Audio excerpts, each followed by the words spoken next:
안녕하세요. 그노시스 TV의 그노시스입니다.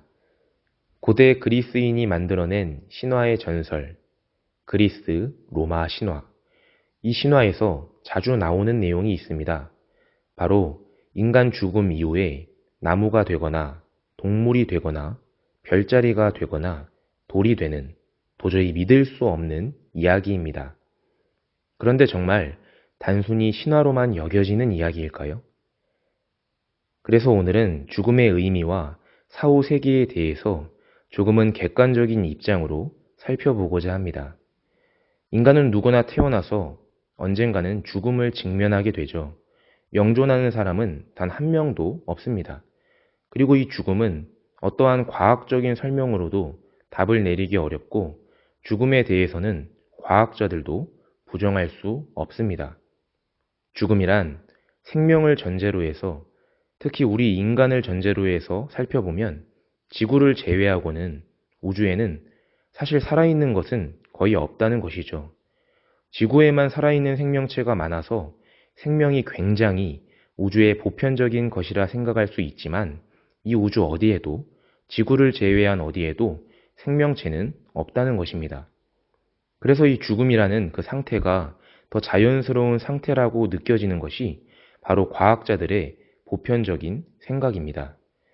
그러니까 과학자들도 이 죽음에 대해서는 더 자연스러운 상태로 가는 것이라고 바라보고 있다는 것이죠.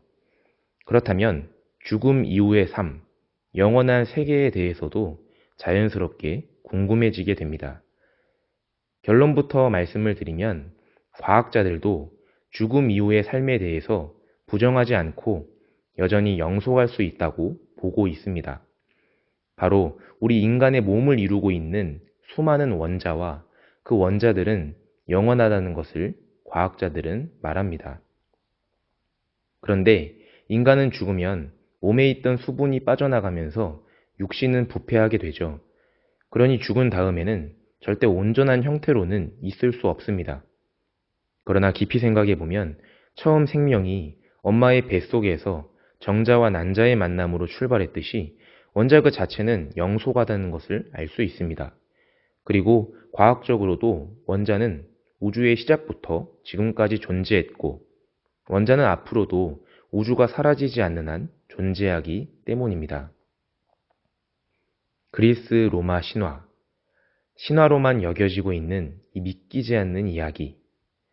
어떤 의미에서 보면 우리는 실제로 죽더라도 끝나는 것이 아니라 원자가 되어 뿔뿔이 흩어져 내가 정말로 좋아하던 어떤 나무가 될 수도 있고 내가 좋아하는 책의 일부가 될 수도 있고 어떤 원자는 지구를 떠나 하나의 별이 될 수도 있다는 생각을 해봅니다. 그리고 우리 몸의 원자가 영원하듯 우리의 영혼도 보이지는 않지만 영원할 수도 있다는 것을 생각해 봅니다. 가족, 친척, 친구 가운데 혹은 알고 있는 그 누군가가 혹시나 죽음을 맞이했더라도 늘 우리 곁에 함께하고 있다고 저는 생각합니다. 자, 오늘은 죽음의 의미와 죽음 이후의 세계에 대해서 살펴보았는데요.